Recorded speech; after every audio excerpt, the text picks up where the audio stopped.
मैं हूं आकाश रंजन। स्वागत करता हूं आप सभी का हमारे आज के लेक्चर में। आज के लेक्चर में हम लोग पढ़ने वाले हैं क्लास 9 का एक्सरसाइज 2.2। ठीक है, तो स्टार्ट करते हैं अपने पहले क्वेश्चन के साथ। तो हमें यहाँ पे सिंपली एक पॉलिनोमियल दिया हुआ है जिसकी वैल्यू ये है। ठीक है, तो हमें बस x की वैल्यू चेंज करनी है, x की वैल्यू सब्स्टिट्यूट करनी है और हमें सॉल्व करना है पार्ट वाइज। तो ठीक है, सबसे पहले तो मैं पॉलिनोमियल लिखूंगा कि जो मेरा px है वो कितना है। जब भी हमने स्टैंडर्ड फॉर्म के बारे में पढ़ा था, जो भी है पहले स्टैंडर्ड फॉर्म में लिखेंगे। तो स्टैंडर्ड फॉर्म क्या होता है? Decreasing order of power. क्या होता है?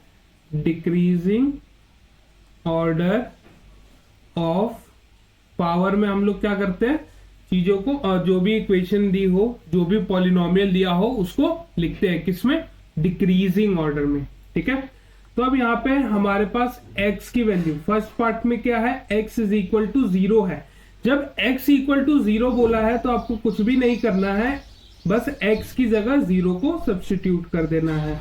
x की जगह क्या करना है? 0 को सब्स्टिट्यूट कर देना है। यानी जहां जहां x होगा, जहां जहां x होगा वहां वहां हमें क्या रख देना है? 0।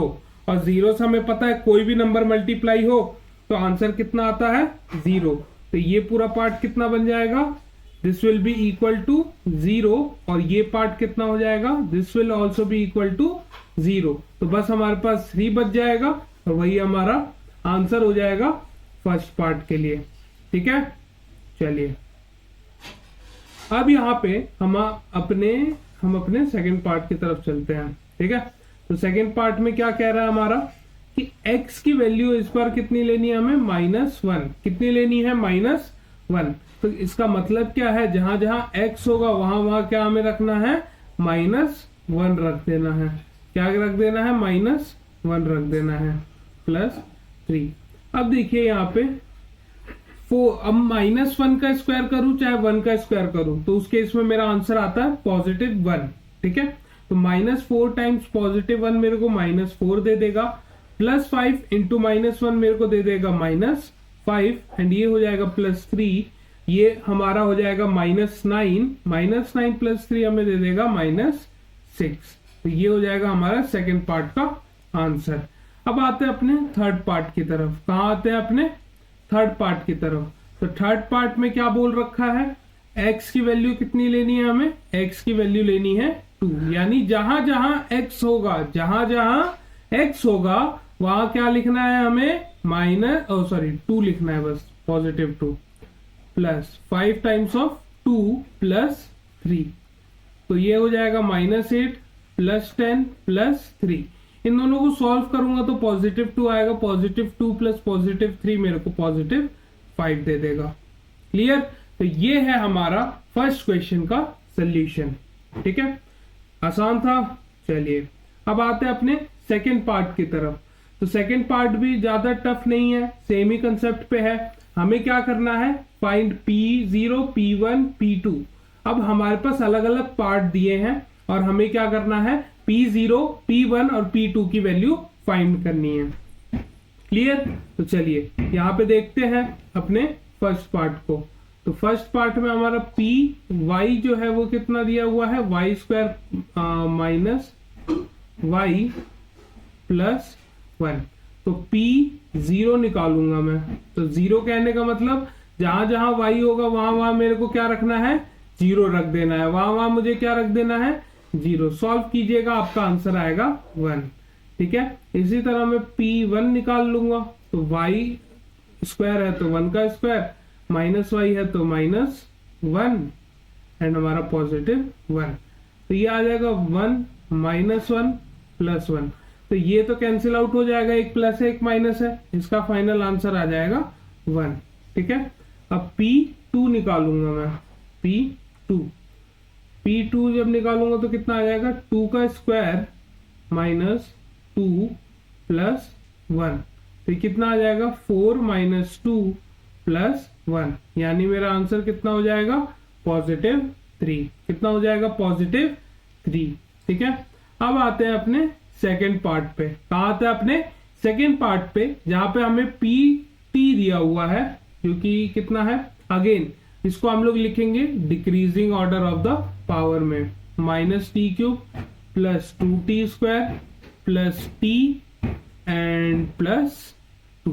ठीक है, अब हमें जो भी क्वेश्चन में वैल्यूज पूछी हैं हमें उसका आंसर दे देना है। तो अब जो इस टाइप के क्वेश्चन होते हैं ना, ये एग्जाम में नहीं आते पर एनसीईआरटी में गिवन है, तो हो सकता है कहीं आपके यूनिट टेस्ट में इसको 1 नंबर में पूछ लिया जाए या हाफ ईयरली में 1 नंबर का पूछ लिया जाए। फाइनल में इस टाइप के क्वेश्चन अगर 1% चांस है कि आ जाए तो आ जाए, वरना इतने आसान कंसेप्ट पे क्वेश्चन नहीं आते हैं। ठीक है, माइनस 0 का क्यूब प्लस 2 टाइम्स ऑफ 0 का स्क्वायर प्लस 0 प्लस 2, सॉल्व कीजिए, आपका आंसर आ जाएगा 2। P1 की हमें वैल्यू निकालनी है, तो -1 का क्यूब प्लस 2 टाइम्स ऑफ 1 का स्क्वायर प्लस 1 प्लस 2। ठीक है, ये हो जाएगा -1, ये हो जाएगा हमारा 2, ये हमारा +1 और ये आ जाएगा हमारा +2। -1 +1 कैंसिल आउट हो जाएगा, 2 और 2 ऐड होके हमारा आंसर 4 दे देगा। अब आते हैं P2 पे, किस पे आ जाते हैं, P2 पे। तो P2 कितना है हमारा, P2 है हमारा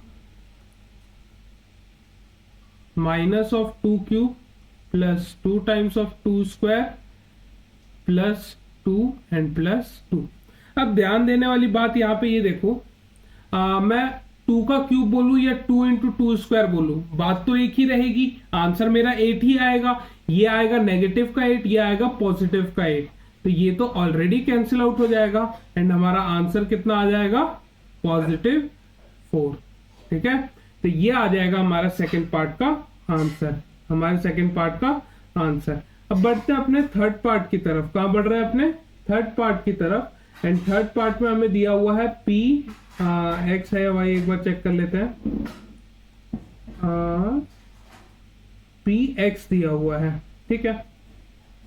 चलिए, तो Px की वैल्यू हमें दी हुई है कितनी, x³। ठीक है, तो अगेन वही हमें P0 निकालना है, तो यानी 0 का क्यूब विच इज 0। P1 निकालना है, दैट विल बी 1 का cube, that will B 1। P2 निकालना है, दैट मीन्स 2 का क्यूब विच इज 8। तो यही हमारे आंसर हो गया थर्ड पार्ट के लिए, है ना। अब देखें यहाँ पे क्या है, हाँ, तो यहाँ पे क्या दिखा रहा है हमारा अगला, x-1 और x+1। ठीक है, क्या करेंगे यहाँ पे हम लोग, पहले इक्वेशन को थोड़ा सा सिंप्लीफाई कर लेते हैं। ठीक है, fourth part, Px is equal to x-1 and x+1। इसको सॉल्व करके लिख लीजिए आप, x² और -1 हो जाएगा, x² -1। ठीक है, तो ये हमारी Px की वैल्यू हो जाएगी। तो अब सिंपली वैल्यूज रख दीजिए एंड सॉल्व करते जाइए, आपका आंसर आते जाएगा। यहाँ पे -1 आ गया, P1 कितना हो जाएगा, 1 का square -1, that will B 0। And P2 निकालना है, यानी 2 का स्क्वायर -1। ठीक है, तो ये हो गया हमारा आंसर। अब ध्यान देने वाली बात जरा यहाँ पे ये है कि ये जो आंसर आया ना, ये इस पे थोड़ा सा आपको देना है ध्यान। क्या देना, थोड़ा सा ध्यान। ठीक है, हाँ, ठीक है। यहाँ पे हमारा एक कंसेप्ट होता है जीरोस का। किसका होता है, जीरोस। तो ये जो 1 है ना, ये जो मेरा 1 आया है, इसको मैं कह सकता हूं this is a zero of Px। ठीक है, जीरोस बोल लू, ठीक है, सोल्यूशन बोल लू, ठीक है, ये सब एक ही बात है, तो घबराने वाली बात नहीं है। ठीक है, अगर आपको कहीं सोल्यूशन लिखा हुआ मिल रहा है या जीरोस देखने को मिल रहा है, ठीक है, तो घबराना नहीं है, एक ही बात है वो। अब जीरो बोलने का मतलब क्या है, यानी x की वो वैल्यू जिसको रखने पे पूरा पॉलिनोमियल मेरा 0 हो जाता है, तो उसको मैं कहूंगा zeros of the polynomial. Clear, तो 1 क्या है मेरा, एक 0 है Px का। चलिए, यहाँ पे आते हैं हम लोग अपने थर्ड क्वेश्चन पे। तो थर्ड क्वेश्चन में है verify whether the following are zeros of the polynomial indicated against them और नॉट। तो अभी हमने अब जीरोस का कंसेप्ट समझ लिया था। ये जीरो कब होगा, जब वो वैल्यू रखने पे पूरा पॉलिनोमियल जीरो हो जाए तो वो मेरा जीरो होगा, अदरवाइज नहीं होगा। सिंपल। तो px इज इक्वल टू कितना दिया हुआ है हमें, 3x प्लस 1। हमें बोला है x इज इक्वल टू -1/3 रखने के लिए। तो p minus 1/3 is equal to कितना हो जाएगा मेरा, 3 टाइम्स x की जगह -1/3 रख देना है प्लस 1। तब यहाँ पे देखिए इस 3 से 3 कैंसिल आउट हो जाएगा, आया ना। यहाँ पे बच जाएगा -1 plus 1 that will be equal to 0। That will be equal to 0। ठीक है। तो अगर 0 आ गया तो यहाँ पे लिखेंगे सबसे पहले तो is equal to 0, therefore -1/3 is a zero of px। ठीक है। तो बस आपको ये लाइन एंड में लिख देनी है। ठीक है। क्या है ये, कंफर्मेशन है कि जीरो है या जीरो नहीं है। सिंपल। तो अब आते हैं अपने सेकंड पार्ट पे। क्या कह रहा है, 5x minus pi and x की वैल्यू हमें रखनी है 4/5। कितनी रखनी है, 4/5। तो सॉल्व कीजिए, यानी हमें p 4/5 की वैल्यू निकालनी है। अगर 0 के इक्वल आता है तो 0 होगा, नहीं आता तो वो नहीं होगा। -पाई। तो अब यहाँ पे देखिए इस 5 से ये 5 कैंसिल आउट हो जा रहा है। लास्ट में हमारे पास कितना बच रहा है, 4 माइनस पाई। अब पाई की वैल्यू अप्रोक्सीमेटली 3.14 होती है, रखने के बाद भी 0 नहीं आएगा। तो यहाँ पे लिखेंगे p 4/5 is not equal to 0, therefore it is not a zero of px। ठीक है। चलिए अब अगला है x स्क्वायर -1, 1 और -1 है। ठीक है। तो एक काम करते हैं, कॉपी कर लेते हैं इनको।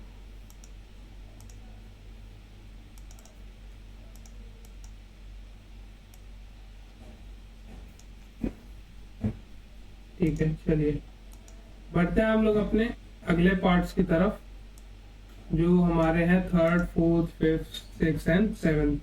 ठीक है। चलिए तो आता हमारा थर्ड पार्ट। क्या आ जाता है हमारा थर्ड पार्ट, जो कि क्या दिखा रहा है हमें, x की वैल्यू x स्क्वायर -1 और हमें निकालना है p ऑफ 1। तो ये हो जाएगा 1 का square -1 that will be equal to 0 and p -1 की वैल्यू निकालूंगा, -1 का स्क्वायर -1 इक्वल टू कितना हो जाएगा, ये भी 0 होगा। अभी देखा था -1 का स्क्वायर भी हमारा 1 ही आता है। तो 1 में से 1 जब हम लोग सब्ट्रैक्ट कर देंगे तो हमारा आंसर 0 आएगा। यहाँ पे लिखेंगे चूंकि p1 and p -1 is equal to 0, therefore -1 and 1 are zeros of px। ठीक है। चलिए अब आते हैं हम लोग अपने फोर्थ पार्ट की तरफ। फोर्थ पार्ट क्या हमारा, px is equal to x plus 1 और x माइनस 2। अब 8th क्लास में आइडेंटिटी पढ़े थे हम लोग, पता नहीं कितने लोगों को याद होगी या नहीं होगी। a time a plus b, तो 1 minus 2 will be my -1 times x and plus 1 into -2।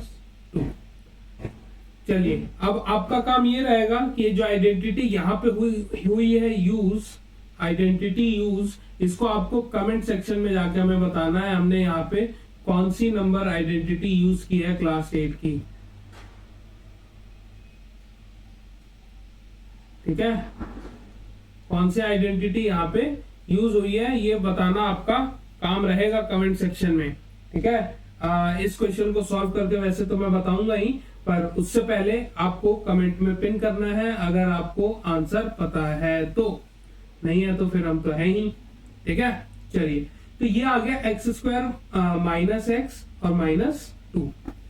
ठीक है, अब हमें बताना है कि अगर x की वैल्यू हम लोग रख ले -1 तो फिर क्या ये एक 0 होगा।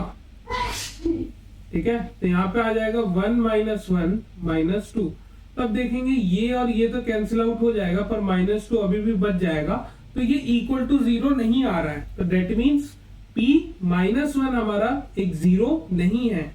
अब p2 चेक कर लेते, क्या ये एक 0 है, तो 2 का स्क्वायर हो जाएगा -2 -2, तो 4 -4 that will be equal to 0।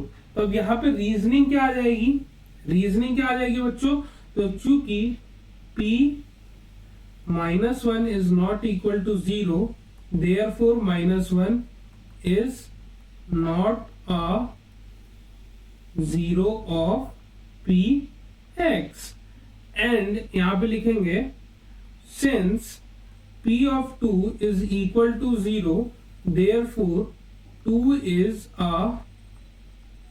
0 of px। Clear है बात। चलिए, और यहाँ पे बात हुई थी हमारी आइडेंटिटी की, तो आइडेंटिटी कितने बच्चों को याद है, बताइए क्या आइडेंटिटी थी, वो क्या आइडेंटिटी थी बताइए याद करके। नहीं है कोई बात नहीं, यहाँ पे देख लीजिए और अब याद कर लीजिए क्या था। अगर हमारे पास रहता है x + a और x + b, इसको थोड़ा ठीक से लिख देते हैं, x + a times x + b, तो इसको लिखते थे x² + a + b times x + a times b। ठीक है, और यहाँ पे आपको बना लेना है क्या, स्टार बना लेना है। क्या बना लेना है आपको, स्टार बना लेना है। ये आएगा आगे भी यूज होगा जब हम लोग आइडेंटिटीज पे बात करेंगे।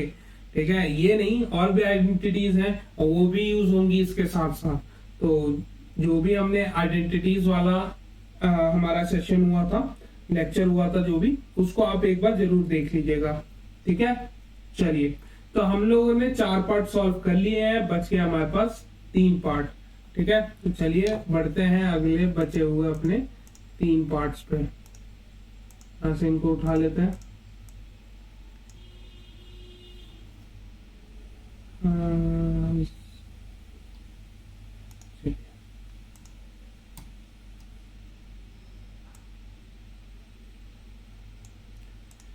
चलिए, तो यहाँ पे हम लोग अपने 5th पार्ट, 6th और 7th पार्ट को सॉल्व करेंगे।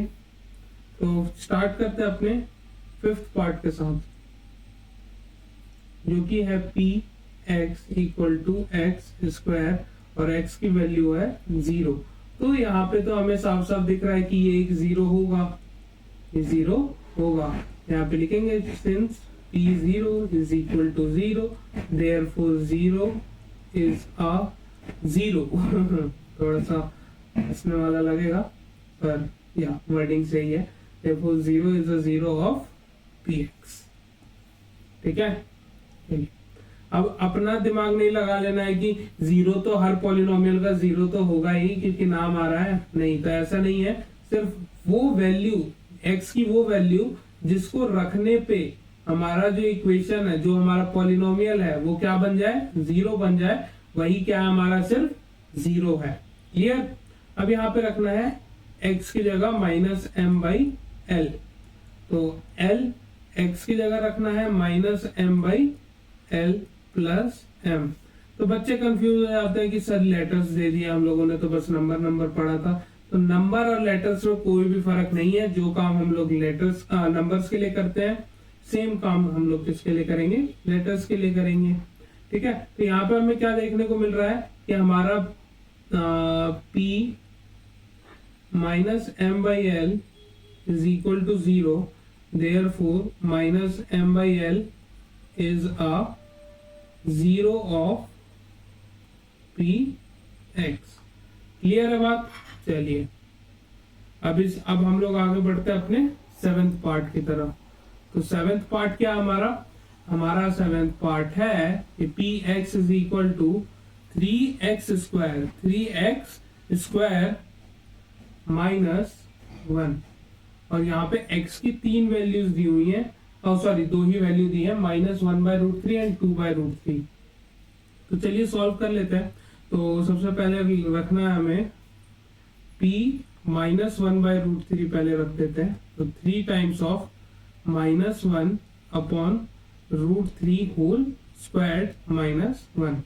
तो यहाँ पे 3 इंटू -1 का स्क्वायर हो जाएगा 1, √3 का स्क्वायर हो जाएगा 3 -1।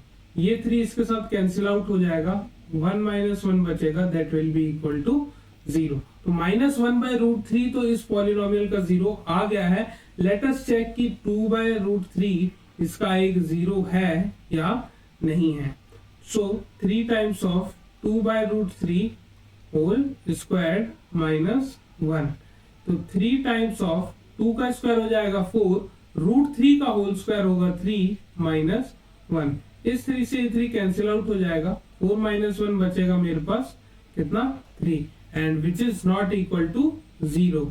यहाँ पे लिख देंगे वही equation, p -1/√3 is equal to 0। Therefore -1/√3 is a polynomial,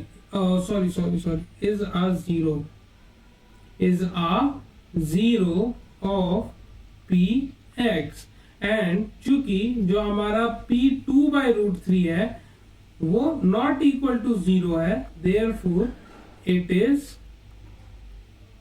not a 0 of px।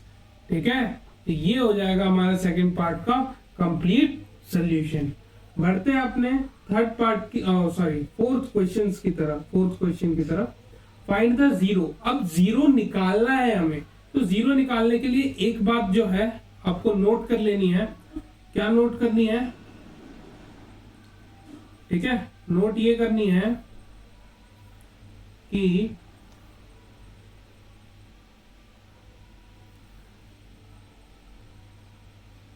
Equate to 0। सबसे पहले क्या करना है? Equate to 0।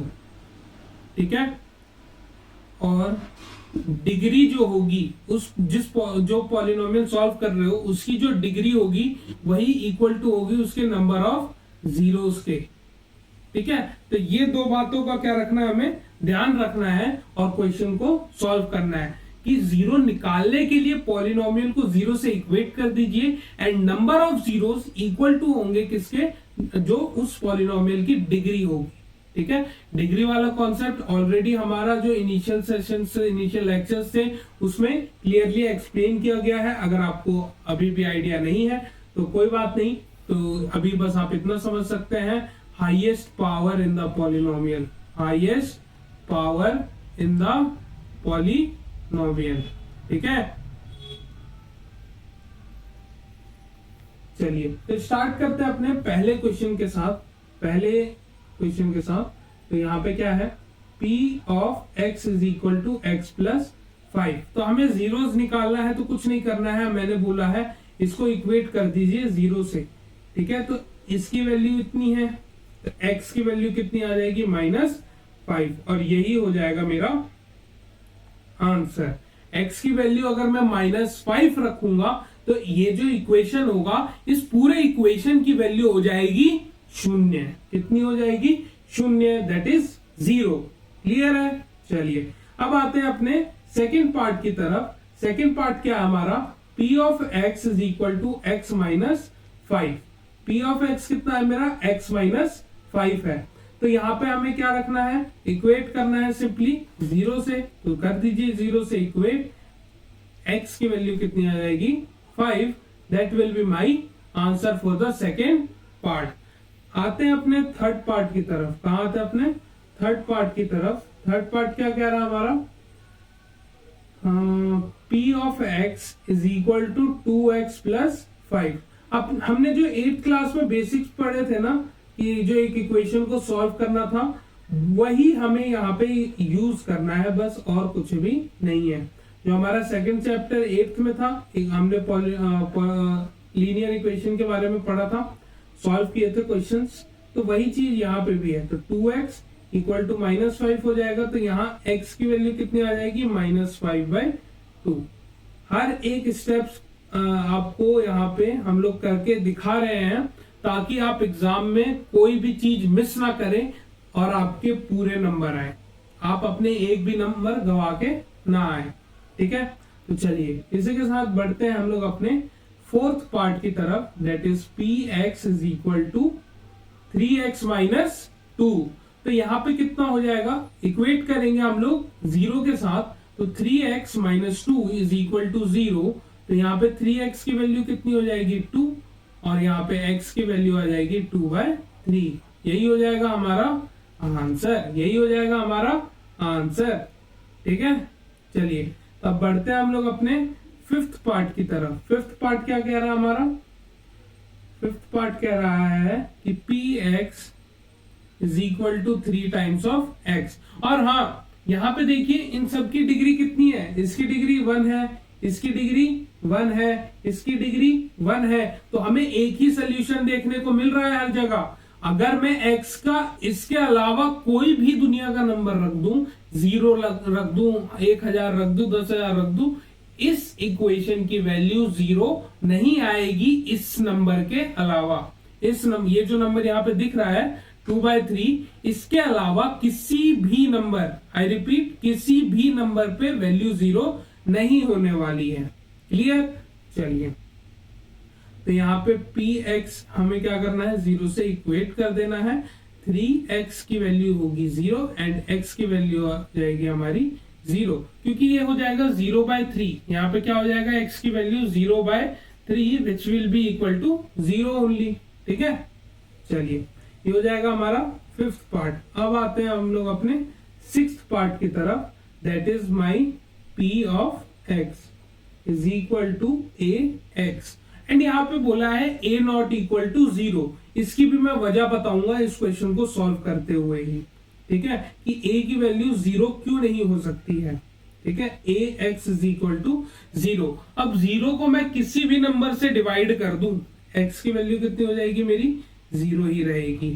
ठीक है, अब मैं 0 से कोई भी नंबर डिवाइड करूं, 0 से कोई भी नंबर डिवाइड करूं, तो मेरा आंसर कितना आएगा, हमेशा 0 आएगा। कितना आएगा, हमेशा 0 आएगा। लेकिन अब सोचने वाली ये बात है कि 0 भी तो रख सकता हूं, तब भी तो 0 आएगा, लेकिन वो है बिल्कुल गलत। 0/0 इज नॉट डिफाइंड। ठीक है, लोग इनफाइनाइट बोल देते हैं, ठीक है, कि 0/0 इनफाइनाइट है, तो इनफाइनाइट भी नहीं है, वो है नॉट डिफाइंड। क्या है वो, नॉट डिफाइंड है। और नॉट डिफाइंड और इनफाइनाइट में बहुत गैप है, तो इस चीज को आप ध्यान रखिए। हमारा आंसर नॉट डिफाइंड होगा 0/0, या 0 मल्टीप्लाइड बाय 0 हमारा नॉट डिफाइंड होगा। 0 रेज टू द पावर हमारा नॉट डिफाइंड होगा, 0 रेज टू द पावर 0 हमारा नॉट डिफाइंड होगा, इंस्टेड ऑफ सेइंग कि वो इनफाइनाइट होगा। ठीक है, तो दोनों में बहुत अंतर है, तो जब भी बोले सोच के बोले। ठीक है, चलिए अब हम लोग अपने आ जाते हैं लास्ट पार्ट पे, सेवेंथ पार्ट। ठीक है, तो ये जो वर्डिंग्स यहाँ पे लिखी है ये रियल नंबर्स हैं। c नॉट इक्वल टू 0 है, तो again c not equal to 0 रहने का भी सेम ही वजह है। 0 टाइम्स 0 क्या हो जाएगा, 0 टाइम्स 0 क्या होगा, नॉट डिफाइंड होगा। 0/0 आ जाएगा, नॉट डिफाइंड होगा, इसलिए c की वैल्यू 0 नहीं हो सकती है। बाकी कोई भी वैल्यू रख सकते हैं आप लोग। ठीक है, cx प्लस d। तो यहाँ पे हमें क्या करना है, सिंपली x को 0 से इक्वेट कर देना है, तो मेरा cx plus d is equal to क्या हो जाएगा, 0। ठीक है, जो काम हम लोग नंबर्स के लिए करते हैं वही काम हम लोग वेरिएबल्स के लिए भी करेंगे। यहाँ ये प्लस है, उधर जाएगा तो ये हो जाएगा माइनस, मल्टीप्लाई है, उधर जाएगा तो हो जाएगा ये डिवाइड। क्या हो जाएगा, डिवाइड, और यही हो जाएगा हमारा आंसर। तो इसी के साथ हमने इसके टोटल 7 पार्ट थे, 7 को हमने सॉल्व कर लिया है। होप सो आपको समझ भी आया होगा, और अगर समझ आया होगा तो अपने दोस्तों को भी बताइए, उनके साथ भी शेयर कीजिए इसको, ताकि वो भी अपने इस चैप्टर को मास्टरी कर सके और एग्जाम में अच्छे नंबर स्कोर कर सकते हैं। मिलते हैं नेक्स्ट लेक्चर में विथ नेक्स्ट एक्सरसाइज। ठीक है, तब तक के लिए कीप प्रैक्टिसिंग।